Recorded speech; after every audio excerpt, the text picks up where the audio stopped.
Hello, and thank you for clicking on this video. The name of this video is Swarthy European Names. The reason I am creating this series of videos is to reveal the hidden truth behind the European history that we have not been given. This video will focus mainly on names common to Ireland, Scotland, and England. And just an FYI, these are just some of the names that I found. It is by no means a complete list. Also, this video will make more sense if you've seen my first video called Who Were the Original British, Scottish, and Irish? All the videos in the series that I'm making are meant to build off each other, so if you watch them in succession, they probably will make a little more sense to you. Okay, so now I'd like to talk about two very important words and the definitions for those words. The first word is swarthy, and the definition of that word is of a dark color, complexion, or cast, and that's from the Merriam-Webster Dictionary 1828. The second definition is of a skin color, complexion, etc., dark, and that's from dictionary.com. And lastly, of a person or their skin, dark, a swarthy face / complexion, and that's from the cambridgedictionary.com. Okay, so the second word we have is complexion, and that definition is the hue or appearance of the skin and especially the face, a dark complexion. That's from the Merriam-Webster Dictionary 1828. Listen, folks, I don't care how far you go back in history, these two words, swarthy and complexion, have not changed their definitions. So people that try to tell you that they mean something else, this is not true, and you need to go research for yourself and find a very old dictionary or dictionaries and check out the definitions. You'll find that they are virtually the same. Okay, so let's get into this next section called Irish, Scottish, and English names. This is page 1. And these names all mean swarthy by being described as dark complexions, black complexions, and brown complexions. Okay, I have listed here the names, meanings, and origins. Some of these names are going to look familiar to you, and then some, of course, will not, if you're not from Ireland, Scotland, or England. Also, as I said in my first video, my pronunciation may be a little bit off, or a lot off, actually, so please don't hold that against me, but I'll do the best that I can. And also, I'm not going to read through all the names on the list. I'll go through some of them, mostly the ones that I can pronounce. So the first one there is Arthur, and the meaning is very black. The origin is Welsh or Brythonic language. So that immediately reminds me of King Arthur. And if the meaning is very black, that's something interesting. The second one there on the list is Bran, and the meaning of that is crow or raven. And we should all know that crows and ravens are very black in color. And the origin of that name Bran is Welsh. Okay, so I'm going to skip down to Brenna, which means little raven, and that has an Irish origin. Next we have Cormac, which means raven's son, and that is of Irish origin as well. Now let's skip down to Sierra, which means black or dark, and that's Irish or Gaelic in origin. Then we have Kerwin, which means dark-skinned, and that is Celtic in origin. And then we have, let's go down to Kerry, which means dark, little dark one, or dark princess. Wow, and that's Irish or Gaelic. Then we have the common name that we all know is Blake, which means black, and that's English in origin. Then we will go down to Don Dubon, which means brown or dark, and that's Irish in origin. And then let's go up to the top of the second list, and we have Duff, which means dark, and that's Scottish in origin. Then we have Dougal, which means dark stranger, and that's Scottish in origin. Then we have Dolan, which means dark in Irish, or Irish origin. Then we have Douglas, very common name, and that means dark, and that's Gaelic in origin. And then let's go to Duncan, which means swarthy chief. And we all know that swarthy means dark, dark complexion, black, brown, dark brown, and that's Celtic in origin. Then last on the list there is Kerry, which means dark, and that's Irish in origin. And Kerry is also a very common name. Didn't know it meant dark. And I don't think the parents of these folks are calling them dark in a bad way, like they're a bad person or they have bad intentions or something like that. I think the word dark and the meaning behind these names are a descriptor of what their child looked like or what the family resembled, if it's a family name.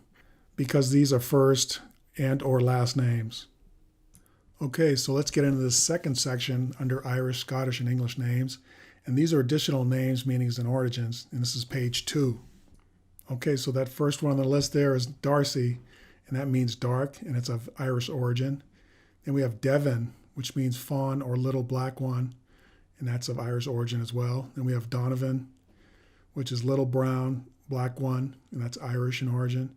Then you have Dwayne, or another spelling of Dwayne, which means little and dark, which is Irish and Gaelic in origin. Then we have Dunham, which is dark-skinned man, which is Celtic in origin.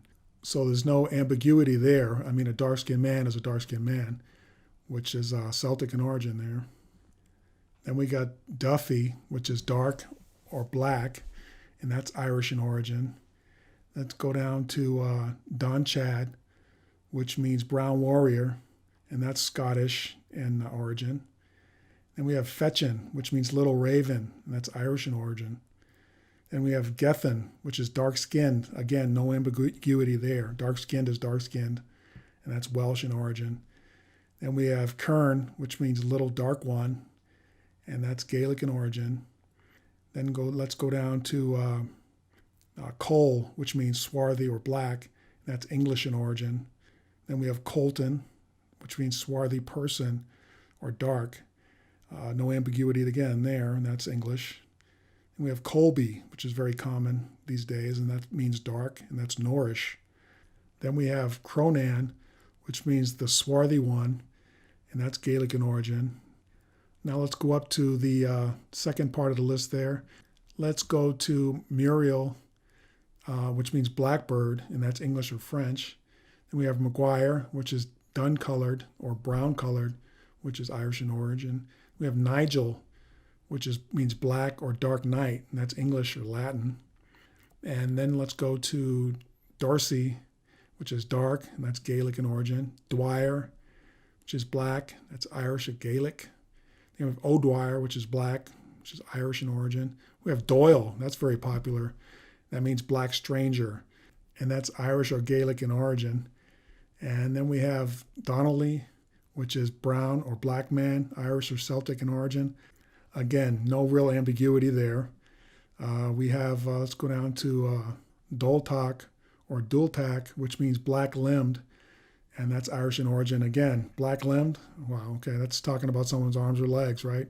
Then we have Rybak, which means swarthy, and that's Irish. And then we have, again, Sierra, different spelling, which means black or dark, and that's Irish in origin. Okay, so you can all go and find these names on the internet, and I obtained these names, meanings, and origins from websites that I have listed there below. I'll read them off to you. Nameberry.com, BehindTheName.com, BabyNamesDirect.com, BabyNames.net, Mommyian.com, and NameNerds.com. And along with searching for these names, I stumbled across quite a few other names and their meanings. And I'm referencing names like hill, rivers, cross, castle, knight, brown, wolf, banks. All these names have practical meanings. You know, they live by a hill or on a hill. They live by a river or by, on a river. They had crosses by their houses or whatever, or they built crosses, or they lived near castles or built castles. They were knights. They had brown complexions. They had a wolf as like their family totem or whatever, or that's what they identified with. And then banks would be, living near river banks or something like that. So all of these names had practical meanings, and they described something that surrounded the family in some way. Anyway, that's my opinion. That's my theory on it. I really hope you can look at my research and then go conduct your own to verify this information. And then maybe you'll see that I'll quote the TV judge, Judge Judy, who says, "If it doesn't make sense, it's not true." So as I read these names and I think about them, I have to ask myself, why would parents that were white with white children name their children names that mean the opposite of what their child actually looked like? Unless, of course, the parents were actually swarthy, which means their children would be swarthy, and their children would be the the same as them with dark complexions, dark skin, brown skin, resembling a raven or a crow or anything similar to that. So looking at this section of the video in the middle there, it says 3 main theories. From what I've seen on the internet in journals or websites, there are 3 main reasons that are given for reasons that Scottish, Irish, and English people have names that mean dark skin, dark complexion, brown, dark, raven, you name it. The reasons are that the person has dark hair, the person has dark hair and dark eye color, and the person has bad intentions or known for bad deeds. So let's look at the first one there. It says person has dark hair.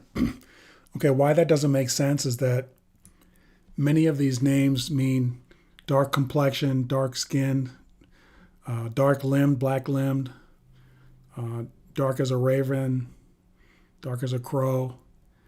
And complexion, like I mentioned in the beginning of this video, means complexion, the skin color, especially of the face.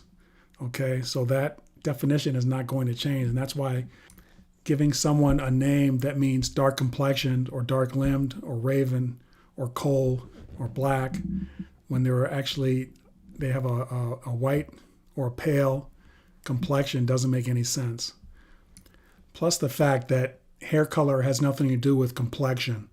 Okay, 2 different words, 2 different things. So looking at that second theory there, person has dark hair, dark eye color.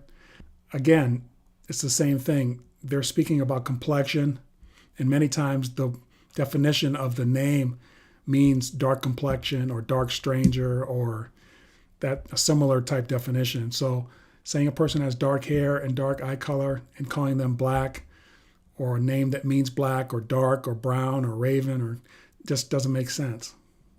And last there, it says person has bad intentions or known for bad deeds.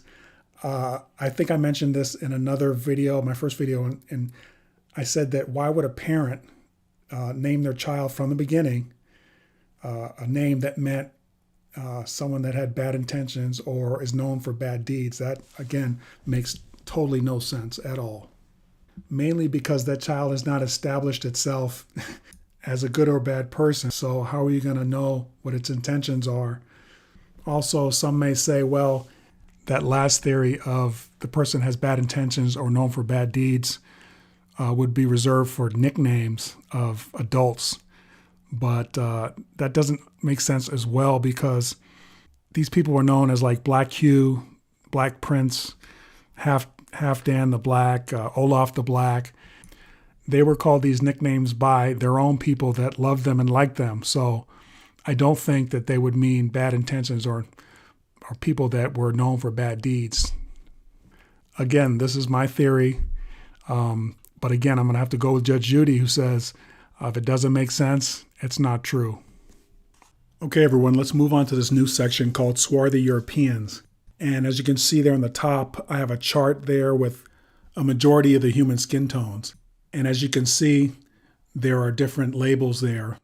They range from pale, fair. You'll hear the word fresh. I don't have it there, but you'll hear that fresh. Ruddy, which is like reddish. Then you'll have sandy. You'll have tawny, light brown, seguin. Seguin's like a reddish color, reddish brown. Then you'll have brown and you have dark brown. And at the top, you'll see circled there, swarthy. And the 2 arrows indicating in between those 2 marks is kind of where I consider they're swarthy. Although sandy is also somewhat swarthy, because I'll explain that later. Okay, so there is only one way to have a swarthy complexion, and that is by having 1 or 2 parents or 1 or 2 grandparents that are swarthy. So one of the points that I want to make is when the girl with the darkest complexion becomes an adult, she could possibly give birth to a child that could possess any of the skin tones you see there on the chart, even if the father was her same complexion. Okay, and then on the other hand, if the girl on the left with the pale skin tone becomes an adult and she procreates with a man of her skin tone, or even the skin tone of a fair or ruddy girl, she could give birth to a baby that had those 3 particular skin tones. The only real exception would be if the man was a light-complected person with some form of albinism, whose parents and or grandparents had a darker complexion. In that case, the baby could just be about any skin tone determined by the parents' combined DNA. And if you look over to the right there, you'll see a little green box around the young man that has albinism. And I'd just like to reiterate that that young man with albinism, both his parents could have dark complexions versus the pale girl on the chart on the left-hand side. Her parents are both going to have very light complexions or pale complexions. So in wrapping things up, it's basically you can go from dark to light, but you can't go from light to dark unless you reintroduce a darker complexion. Okay, so let's move on to this next section, and we're still dealing with swarthy Europeans. And again, you'll see my skin complexion chart there from pale to dark with swarthy indicated. And below there, I have just some of the descriptive names and adjectives of some notable swarthy Europeans. I'm sure if you're a history buff, you will recognize some of these names. The first one you'll see there at number 1 is Samuel Horsley, and he was born 1733 to 1806. He was a bishop, and his complexion was black as a raven. Just so you know where I got these descriptive names and adjectives for these historical people, it was from the actual books that were written about them. And if you saw my first video, or if you want to see my first video, I highly suggest that you do. These quotes and descriptions that I have here listed are taken directly from the books and pages that were written about these historical figures. Okay, so back to Samuel Horsley and his description, black as a raven. And you can see a raven there on the right-hand side. And you can see how dark it is and black it is. And that is the description for Samuel Horsley. Although when you look at Samuel Horsley's painting, he looks nothing like a black raven. And again, remember, in these books and passages, they use the word complexion. Okay, and complexion means skin tone. It doesn't mean hair. It doesn't mean eyes. It just means skin tone. All right, so let's move on to number 2, William Douglas, born 1370 and died 1391. He was the Lord of Nithsdale, called the Black Douglas for his complexion. And note here, he's not called the Brown Douglas or the Tan Douglas. He's called the Black Douglas for his complexion. Okay, so on to number 3, Thomas Wentworth, 1593 to 1641. He was the Earl of Stratford, and he was called Black Tom due to his complexion. Let's move on to number 4, Hugh O'Neill, okay, 1642 to 1660, Major General, called the Black Hugh because of his complexion. Number 5, Thomas Fairfax, 1612 to 1671, Lord Fairfax, called Black Tom due to his dark complexion. Number 6, Sir William Douglas, 1286 to 1330, of Douglas, called the Black Douglas for his complexion. Number 7, James Methuen, 1650 to 1706, Lord Chancellor of Ireland, referred to as a tall black man. Okay, there's no ambiguity there, all right? Number 8, James Drummond, 1648 to 1716, 4th Earl of Perth, had a brown complexion, okay? Not a black complexion, but a brown complexion. Number 9, Agnes Dunbar, 1312 to 1369, Countess, called Black Agnes for her complexion. Number 10, Anne of Bohemia, 1366 to 1394, Queen of Richard II, had a swarthy complexion. Number 11, Thomas Butler, 1532 to 1614, Earl of Ormond, called Black Earl for his complexion. And then last but not least, up there on the right-hand side, number 12, King Charles Stuart II, 1630 to 1685, called Black Boy by his mother for his complexion. Not brown boy, tan boy, but black boy. So I hope you're understanding what I'm trying to say here is that they were swarthy Europeans, okay? There's no doubt about it. Also remember that these are just notable figures that were written about, okay? They didn't write about the average Joe, okay? The average middle class or lower class persons. So just realize that there were thousands of swarthy people walking around living their everyday lives. But, you know, generally books are written about important people, not just everyday regular people. So keep that in mind. Okay, so I just wanted to make this section of the video to reemphasize what complexion means. And I'll read again the definition from the Merriam-Webster Dictionary, 1828. It is the hue or appearance of the skin, and especially the face. And the example they use in the dictionary there is a dark complexion. And as you look at the chart that I've assembled here, you have 8 individuals, 4 of which have a swarthy complexion and 4 that do not have a swarthy complexion.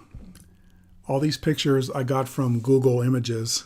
The 4 individuals on the right-hand side that do not have swarthy complexions, they are listed in Google as being of Irish descent.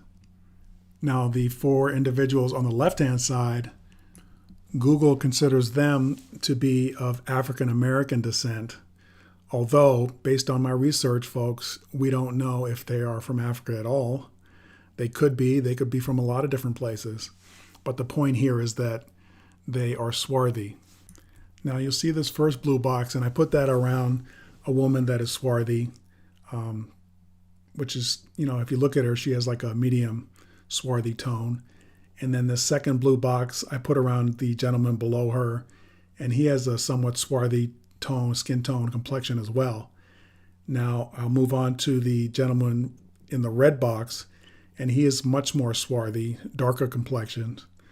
And then last I'll put the green box around the young woman who is very swarthy, very dark complected, and you could probably consider her dark as a raven, which is the complexion that they gave Samuel Horsley.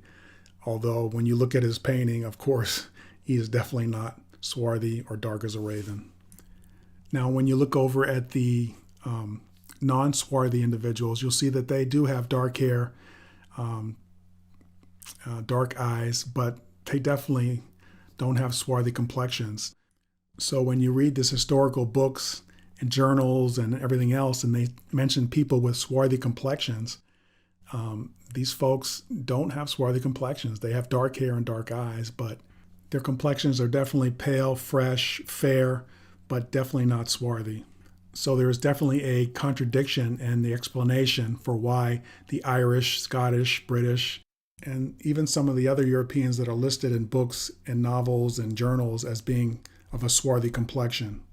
And it's not just myself and other people saying that these Europeans were swarthy. Benjamin Franklin actually listed a bunch of different swarthy nationalities from Europe. And back in the 1700s, when he spoke about these people, these nationalities as being swarthy, I believe they actually were swarthy. And in future videos, I'm going to get into what actually happened to these nationalities of swarthy people. Okay, so let's move on to this next section of the video. It's called keywords. And these keywords are the terms that I search for when I'm looking in historical documentation, books, novels, journals, newspapers, those sorts of things. These keywords stand out to me, and I kind of hone in on these words. And I wanted to share them with you so when you see them, they will actually stand out to you, and they'll remind you of this video and what I'm trying to clue you in on, so that you will start to see the contradictions in what we've been taught and the education that we have been given. So real quickly, I'm going to go down this list of words. First one is swarthy. Second one, complexion. Third, dark complexion. Fourth, brown complexion. Fifth is countenance, and that definition being a person's face or facial expression, and that is from dictionary.com. Okay, so number 6 is olive complexion. Saguine complexion is number 7. Number 8 is tawny complexion, and number 9 is ruddy. And ruddy can apply to both ethnicities. Really, ruddy can apply to just about any ethnicity. Any ethnicity could have people with red hair. But here I have several photos from Google Images of what many people in this country of the United States would consider African American people. But all these folks have natural red hair and ruddy complexions. So I just wanted to show you that. Okay, so the next section of this video I've labeled Black Irish, and I'm going to show you a bunch of historical American newspapers that happen to mention some of the key research terms that I went over earlier in this video. So I'm going to start on the left-hand side with Patrick Leakey. I'm not going to read the whole paragraph, but just some of it. Oh, and also this newspaper clipping was from the Pennsylvania Gazette. dated August 13th of 1767. And going on to that paragraph, it goes on to say, run away last night from the subscriber living in East Calne, Chester County, a native Irish servant lad named Patrick Leakey, about 17 years of age, swarthy complexion, with black straight hair, rocks much in walking, and speaks with a brogue. And speaking with brogue, a brogue tongue or a brogue, basically means it's like a heavy accent or like a country Irish accent. Now, right at the top of that paragraph, I've listed the key points that I wanted you to take out of that, which is the name, the fact that he's native Irish servant lad, he's swarthy in complexion, he has black hair, and he speaks with an Irish accent. So just as a point here, the article mentions Patrick as having a swarthy complexion and black straight hair. So if complexion just meant hair and eye color, then they wouldn't mention black hair, because it would already be a given that swarthy complexion meant black hair and eyes or dark hair and eyes, which obviously is not the case. All right, so we're going to move on to the other paragraph on the right-hand side, and that goes on to read, run away from the subscriber in Lower Dublin, Philadelphia County, the 29th of July last, an Irish servant man named Thomas Kelly, born in Limerick, but came last from Dublin, between 19 and 20 years of age, 5 feet 5 inches high, a dark complexion, very black hair, is an ill-looking fellow, speaks with the brogue. Okay, so moving on to the next section, also named Black Irish. This is a newspaper clipping from the Pennsylvania Gazette, dated April 22nd, 1778. And I'll go on to read this paragraph. It says, $80 reward, deserted from the 13th Pennsylvania Regiment, a certain John Gillespie, a stout, well-set man, about 5 feet 7 inches high, of a dark complexion, black hair, born in Ireland. I'm going to skip down to the second individual, Thomas Bigley, by trade a weaver, enlisted in the Carlisle, an elderly man, about 5 feet 6 inches high, dark complexion, black hair, born in Ireland. Moving on to the next section of the video, I've labeled it Black Irish Immigrant, and this is from a newspaper clipping from the Pennsylvania Gazette, August 21st, 1740. And this is actually Benjamin Franklin's newspaper, and you can see there at the bottom, it says Philadelphia, printed by B. Franklin, postmaster. So I'm going to go on to read the paragraph here on the right-hand side. It says, run away on the first instant from Richard Porter in Talbot County, Maryland, an Irish servant man named Patrick Downs, age about 25 years, of middle stature, black complexioned, with a black beard, by trade a tailor. Remember earlier in the video I spoke about Benjamin Franklin and his disdain for swarthy European nationalities. So being the publisher of this paper, he is describing people that are being looked for that are runaways or deserters. So he's going to list these people's descriptions exactly so they can be found by other people. And lastly, let me bring your attention to those 3 asterisks there. It says, there is no mention that a black complexion was out of the ordinary or that an Irishman has a black complexion. Honestly, I think that if a black complexion on an Irishman was unusual, this article, as well as others, would mention that fact. Okay, so let's move on to another article. And again, this one is titled Black Irish Immigrant. And this is from a newspaper clipping from the Pennsylvania Gazette, dated December 25th, 1750. And again, this is Benjamin Franklin's newspaper. Okay, so the newspaper clipping goes on to say, 4 pistoles reward, and pistoles are gold coins. Runaway on the 13th from the subscriber living in Chester County, Pennsylvania, an Irish servant man named James Ward, of a middle stature, about 23 years of age, dark complexion, down look, sullen countenance, can hardly look a man in the face. His beard and eyebrows thick and black, his hair cut off. I want you to realize that the people in these newspaper clippings, these runaways, are indentured servants. And basically an indentured servant is paying for their passage from Europe to the United States via a boat, of course, because these are very poor individuals that have no money.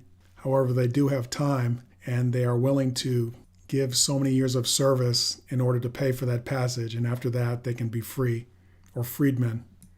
I also want to quickly bring your attention to the description for James Ward. He had a dark complexion. He had beard and eyebrows thick and black, and his hair was cut off.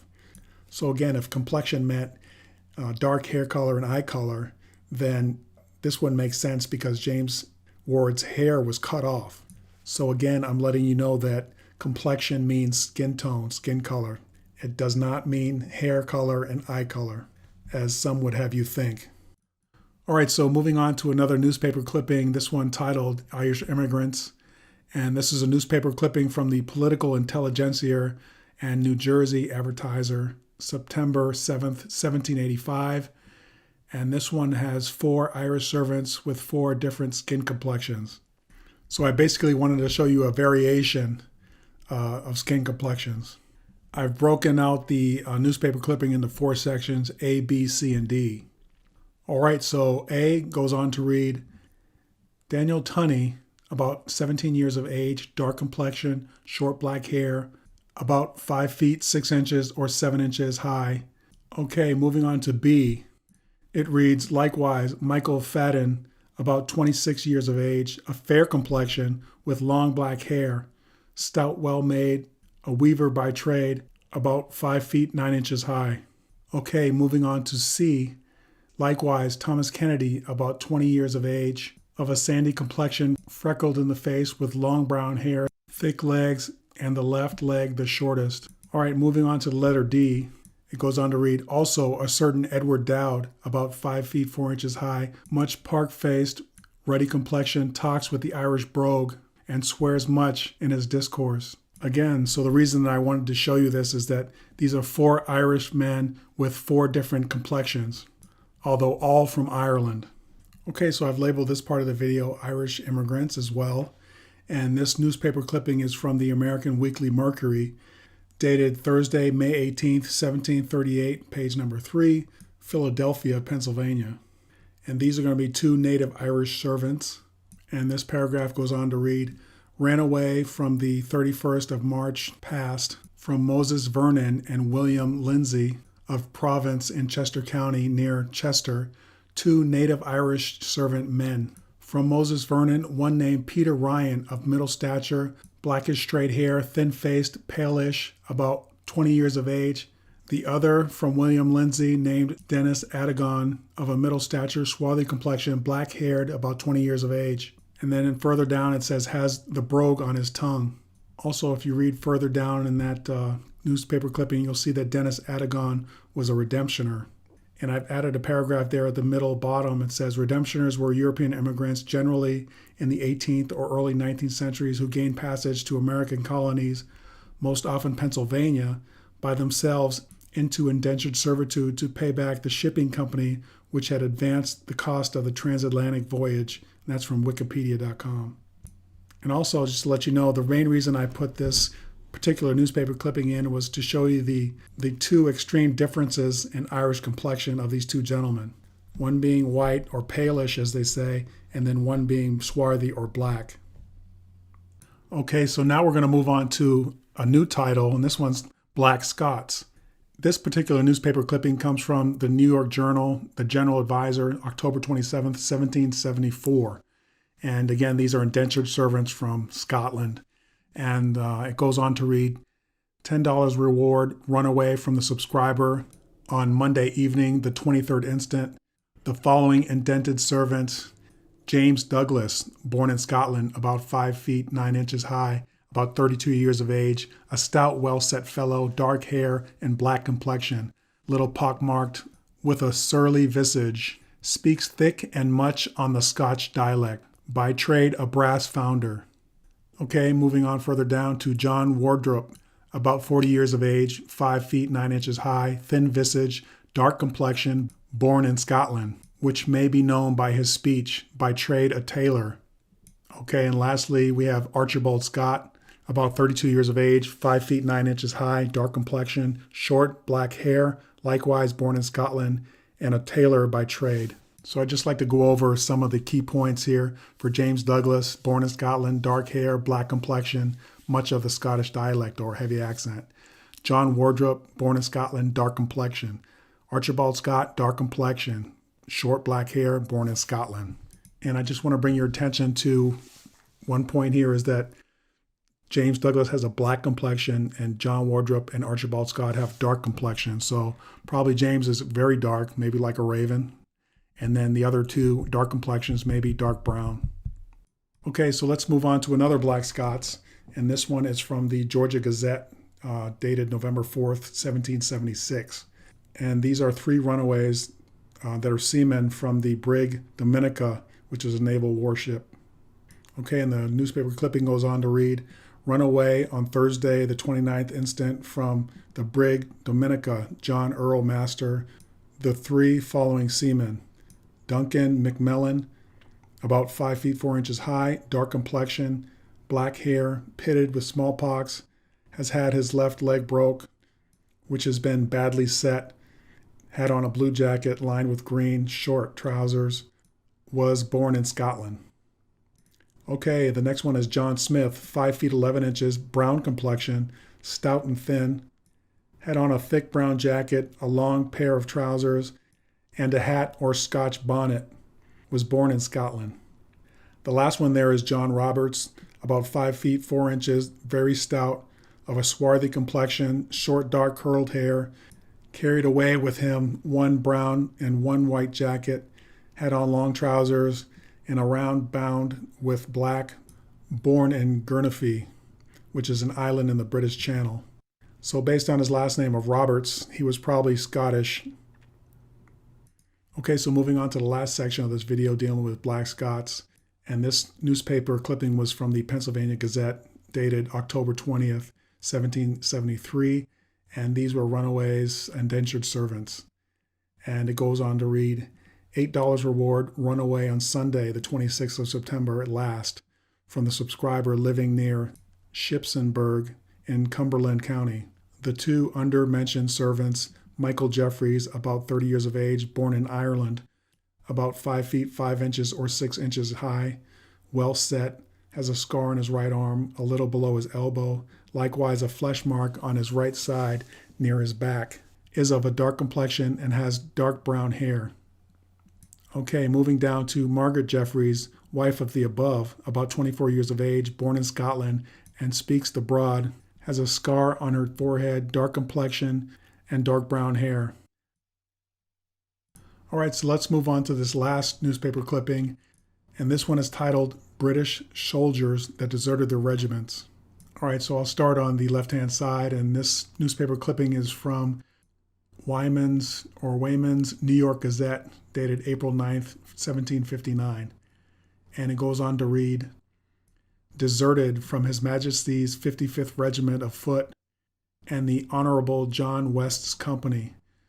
John Watson, aged about 21 years, size 5 feet 6 inches, by trade a laborer, born in Dalranack in the Shire of Inverness, North Britain. Dark brown curly hair, gray eyes, swarthy complexion, broad-shouldered, and well-limbed. Okay, now I'm going to move on to the right side over there, and this one is dated April 7th, 1760, and this is from the New York Gazette, and it goes on to read, Joseph Merritt, born in Nottingham in the county of Nottingham, by trade a blacksmith, of a dark complexion, aged 23 years, 5 feet 6 inches high. And then I'm going to skip down to John Pike, born in Dover in the same county, by trade a weaver, of a brown complexion, aged 23 years, 5 feet 6 inches high.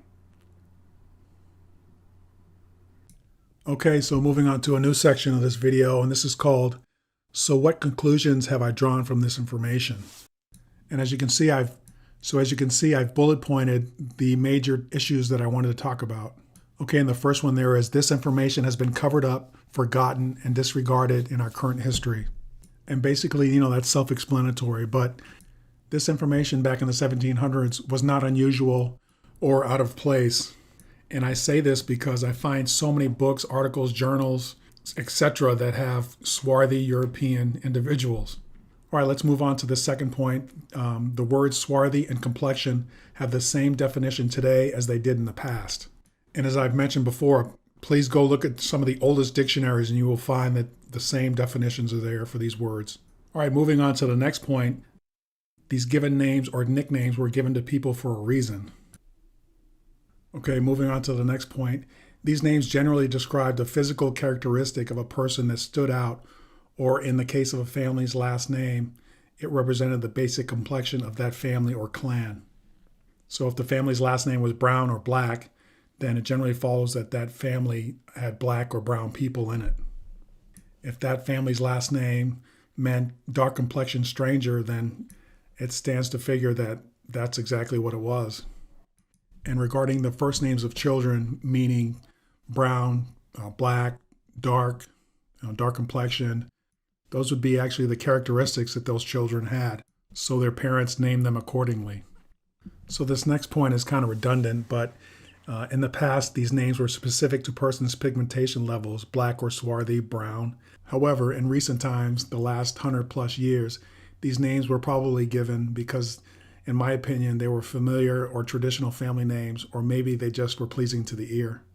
And also, most importantly, and I didn't write this down, but a lot of these families may have been swarthy at one point in the 1700s, 1800s, but that is no longer the case because they've married and procreated with non-swarthy people for several generations. Okay, moving on to the next point. These names were not white names for white people, at least not in the past. And that's just common sense. I don't really think I need to explain that. Okay, so my next point is that thousands of these swarthy Europeans immigrated to the Caribbean, North and South America, and Canada, and many were forced to leave their countries. And to that point, I'm going to have a video that covers swarthy European immigration into these different countries. Okay, and this next point, I think I touched on a little bit. It's many black and white Americans are descendants of swarthy European immigrants. Okay, and the next conclusion is that swarthy people are not only from Africa, at least not directly, because they've been in Europe for thousands of years. And I think you understand what I'm talking about if you've seen my first video and then watched this video as well. My second last point is that if a person was given a name meaning swarthy or brown complexioned in the past, it stands to reason that that person's parent or parents, grandparent or grandparents were swarthy or brown. And then my last conclusion and point here is that European history is also Black history, and I hope you're starting to understand that, because that's really where I'm going with all these videos. Now, after seeing this video or both my videos, if you've come to a different conclusion, please, I'd like you to share it in the comments. Okay, so I've come to the end of my video here, Swarthy European Names. And my first video was somewhat lengthy, so I intentionally kept this video short. I'm going to do my best to keep the future videos short as well. And when I mean short, I mean under an hour, because my first one was well over an hour. Also, I have many videos coming your way, so please stay tuned. If you found this topic interesting and would like to see more, I would really appreciate it if you would like and subscribe to my channel. And as I said, I'd really like to hear your comments, so please leave them for me. And then also, I implore you to see my first video. It will open your eyes and provide you with some very interesting information. Also, I will leave a link to my first video down below, so please look for that and check it out.